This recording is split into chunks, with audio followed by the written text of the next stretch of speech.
Hello, Shalom. Welcome to day 69 of the Daily Bread. We'll be reading in Exodus chapter 30, 1 Samuel 30, Psalm 74, Proverbs 7, and Book of Job 7. We'll be in the Scriptures, 2009 version, Exodus chapter 30 on page 90. And you shall make a slaughter place to burn incense on. Make it of acacia wood.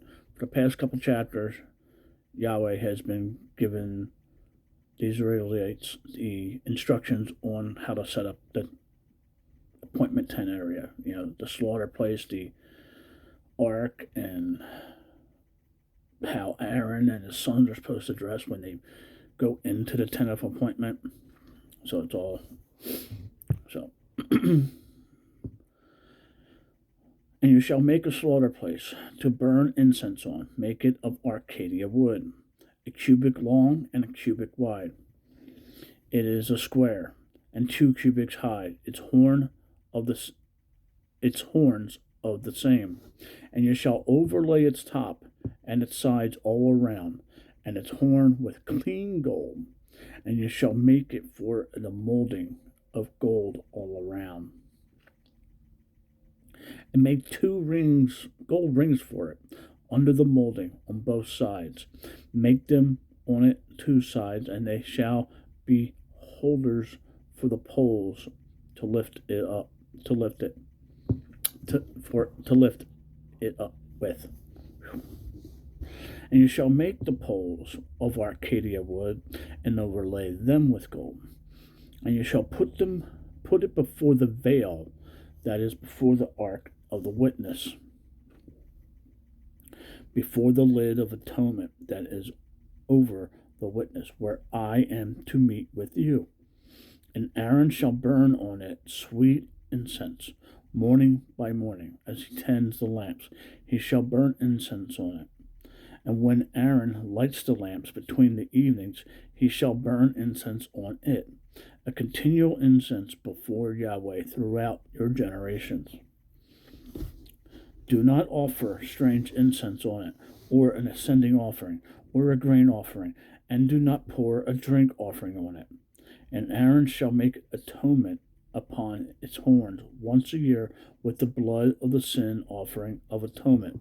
Once a year he makes atonement upon it throughout your generations.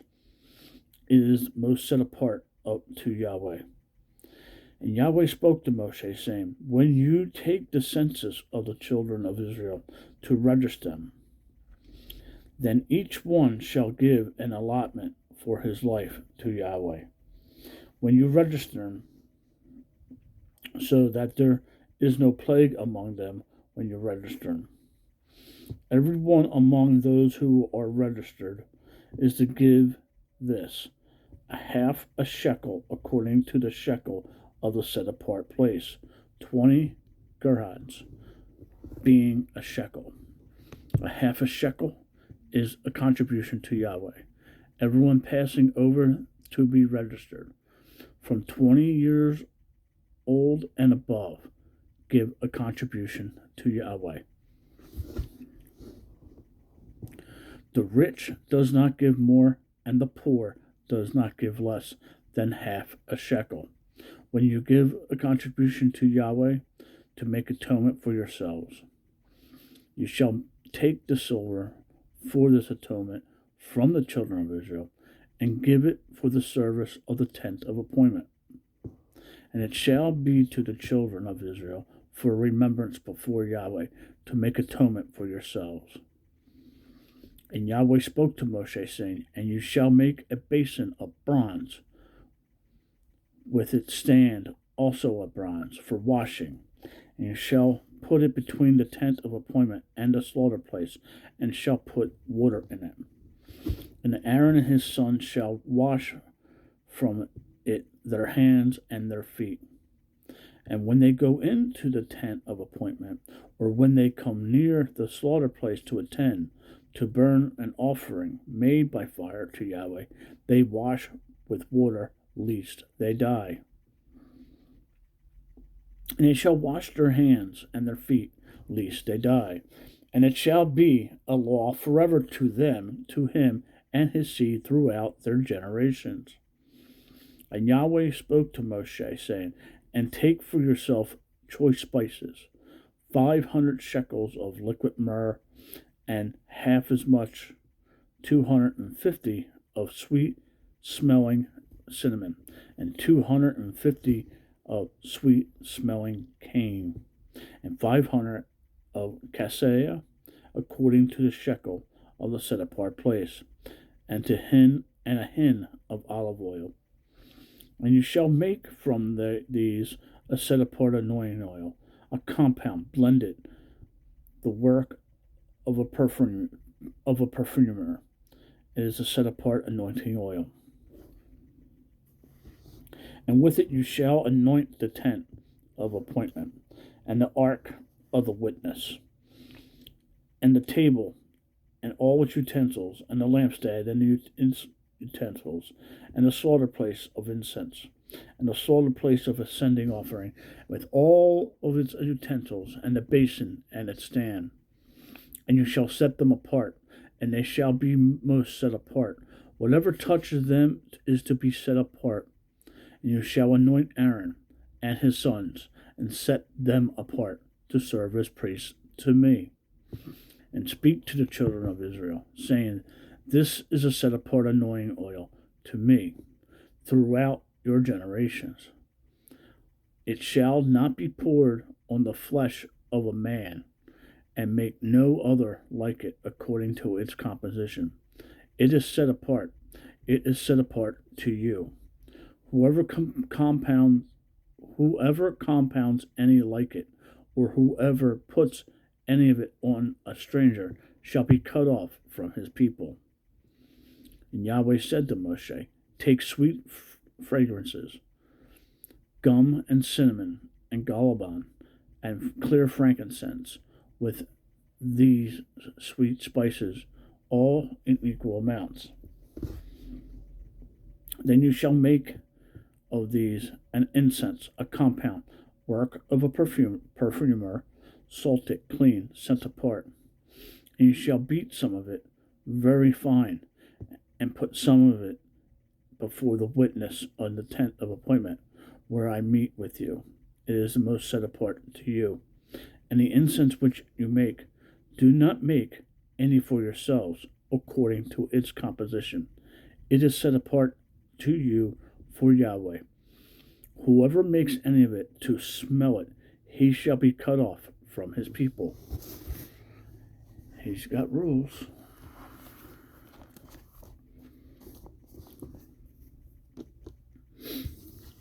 First Samuel 30 on page 313. And it came to be when David and his men came to Sigil on the third day that the Amalekites had invaded the south and Sigil, and struck Sigil and burned it with fire. And they took captive the women and those who were there, from small to great. They did not kill anyone, but they led them away and went their way. And David and his men came to the city and saw it burned with fire, and their wives and their sons and their daughters had been taken captive. And David and the people who were with him lifted up their voices and wept until they had no more power to weep. And David's two wives, Ameliel the Jezreelite and Abigail the widow of Nabal Carmelite, had been taken captive, and David was greatly distressed. For the people spoke of stoning him, because the being of all the people was grieved, each of his sons and his daughters. But David strengthened himself in Yahweh his Elohim. And David said to Eberlather, the priest son of Amalek, Please bring the shoulder garment here to me. So Abimelech brought the shoulder garment to David. And David inquired to Yahweh, saying, Do I pursue this band? Do I overtake them? And he answered, Pursue, and you shall certainly overtake them, and certainly rescue. Okay, mission accepted. So David went, and he and the 600 men who were with him, and came to the Wadi Besor, where a halt was made by those who were left behind. While David pursued, he and 400 men, for 200 halted, who were too faint to pass before the Wadi Besor. And they found a man in the field, a Mizraite, and took him to David. And they gave him bread, and he ate. And they let him drink water, and give him a piece of cake of figs, and 2 clusters of raisins. And when he had eaten, his strength came back to him, for he had not eaten bread nor drunk water for 3 days and 3 nights. And David said to him, To whom do you belong, and where are you from? And he said, I am a young man from Mizraim, servant of Amalite, and my master left me behind, for I had been sick 3 days. We attacked the south of the Kirites, and against that which belongs to the Judah, and upon the south of Caleb, and we burned Siglet with fire. And David said to him, Could you bring me down to this marauding band? And he said, Swear to me by Elohim that you neither kill me nor surrender me into the hands of my master when I bring you down to this marauding band. And he brought him down, and saw they were spread over all the land, eating and drinking and celebrating because of the great spoil which they had taken from the land of the Philistines and from the land of Judah. And David struck them from twilight until evening the next day, and none of them escaped, except 400 young men who rode on camels and fled. And David rescued all the Amalekites that had taken. David also rescued his 2 wives, and there were none missing to them, whether small or great, whether sons or daughters, or spoil, or whatever they had taken from them. David recovered all. David captured all the flocks and herds they had driven before those livestock, and they said, This is David's spoil. David came to the 200 men who were too faint to follow David, who had also been left at the Wadi Besor. And when they went out to meet David, and to meet the people who were with him, and when David came near the people, he greeted them. And all the evil and worthless men of those who went with David answered and said, Because they did not go with us, we do not give them any of the spoil that we have rescued, except for every man's wife and children. Let them take them and go. But David said, My brothers, do not do so with what Yahweh has given us, who has protected us, and gave into our hand the band that came against us. And who would listen to you in this matter? For as his portion is who goes down to the battle, so it is in his portion who remains with the baggage. They share alike. And it came to be from that day forward, he appointed it for a law and right ruling for Israel for this day. And when David came into Shelag, he sent some of the spoil to the elders of Judah, to his friends, saying, Here is a present for you from the spoil of the enemies of Yahweh. And to those in Bethel, and to those in Ramoth of the south, and to those in Yatir, and to those in Aram, and to those in Shepham, and to those in Ethmon, and to those in Rachel, and to those in the cities of the Yemorites, and to those in the cities of the Kenites, and those of Hermon, and those in Koresh, and those in Akkah, and those in Hebron, and all those places where David had gone up and down, he and his men. Moving on to Psalm 74, on page 687. O Elohim, why do you forever reject us? Why do you displeasure smoke against the sheep of your pasture? Remember your congregation. You did purchase of old the tribe of your inheritance. You did redeem the Mount Zion where you have dwelt. Lift up your steps to the endless ruins. The enemy has done all evil in the set-apart place. Your adversaries have roared in the midst of your appointments. They have set up their own signs as signs.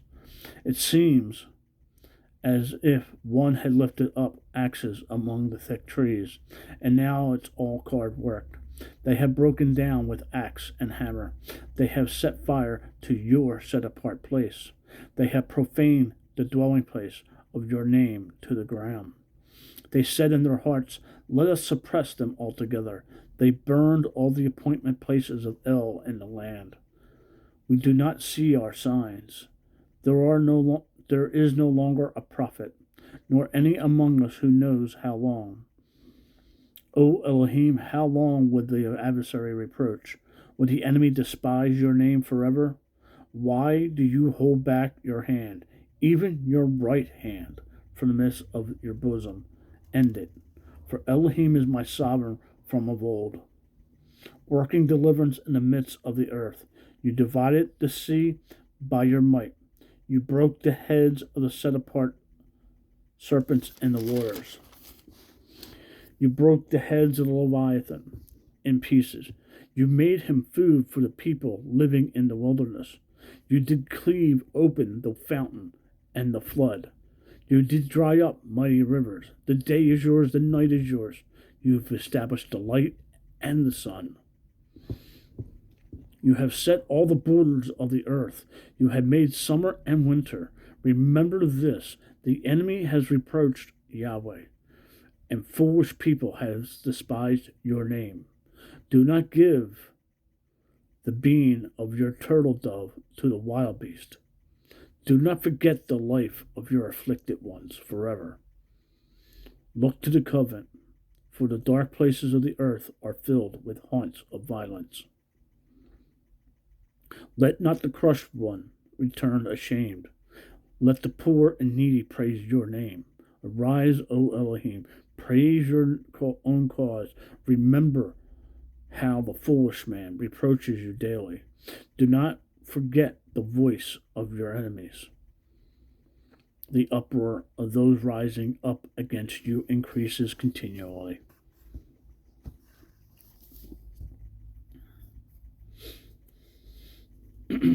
Proverbs 7, on page 735.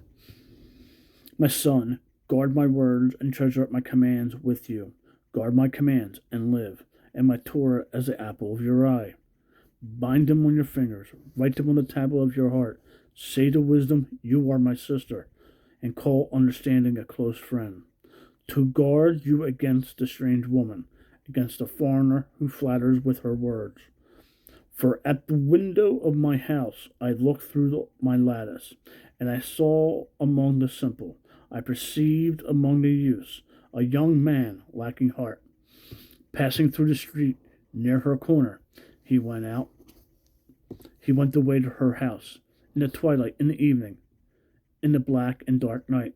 And look, a woman met him, dressed like a whore with a hidden heart. She was boisterous and stubborn. Her feet did not stay at her own house. Now in the street, now in the square, and at every corner she lurks. And she took hold of him and kissed him. She hardened her face and said to him, slaughterings of peace offerings are with me. Today I had paid my vows. Therefore I came out to meet you, to earnestly seek your face, and I found you. I spread my bed with coverings, colored linens of mistrums. I have sprinkled my bed with myrrh, aloes, and cinnamon. Come, let us take our fill of carnal love until morning. Let us delight ourselves with love, for my husband is not at home. He has gone on a long journey. He took a bag of silver with him. He comes home on the day of covering. With her many words she leads him astray. With her smooth lips she seduces him. He goes after her immediately. Like an ox he goes to the slaughter. And as in chains a fool to the punishment, till an arrow strikes through his liver, like a bird rushing into a snare. And it did not know it would take his life. And now listen to me, you children. Pay attention to the words of my mouth. Do not let your heart turn aside to her ways. Do not go astray in her paths. For many are the wounded she has caused to fall, and numerous are all her killed ones. Her house is the way to Sheol, going down to the rooms of death. Book of Job, chapter 7, on page 763. Does not man have to struggle on earth? For his days are like the days of a hired man, like a servant who sighs for the shade, and like a hireling longing for his wages. So am I allotted months of futility, and nights of trouble have been appointed to me. When I lie down, I say, when am I going to rise, and the night be ended? For I have had my fill of tossing until dawn. My body is covered with worms and dirt. My skin is cracked, and it festers. The days are swifter than a weaver's shuttle, and are spent without expectancy. Remember that my life is a breath. My eye is never again to see good. The eye of him who sees me no longer. Your eyes are upon me, and I am no more. The cloud fades and vanishes away, so he who goes down to Sheol does not come up. He returns no more to his house, nor does his place know him any more. I do not hold my mouth. I speak in the distress of my spirit. I complain in the bitterness of my being. Am I the sea or the sea monster that you set a guard over me? When I say my bed does comfort me, my couch does ease my complaint.